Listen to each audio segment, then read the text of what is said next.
When you upgrade your system to a new version of the operating system or to a new version of PHP, your PHP code won't run anymore.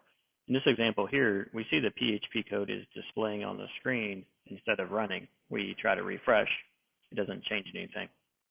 To fix that, we need to enable the new PHP modules that just got installed. So we're going to use a2enmod, which stands for Apache to enable module. And then we're going to type PHP and then double tab. So hit the tab key twice. So we want to see what versions of PHP are available. I can now see that the old version is there, 7.4. And in my case, this is the new version at this time, 8.1. So I'm going to enable the module for 8.1. Now note that this requires sudo privileges. So I'm going to use regular privileges here. I'm going to get an error. I'll show you what the error is. It'll say permission denied. So what I need to do is I need to type sudo before that, or I need to use elevated privileges in some way.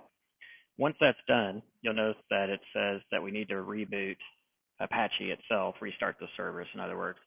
So we're just going to copy that command, system control restart Apache 2.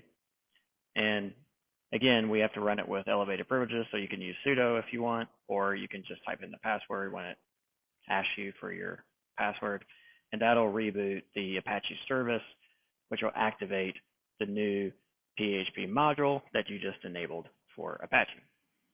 So now that that's all sorted out, we refresh the page and our site is up and running again.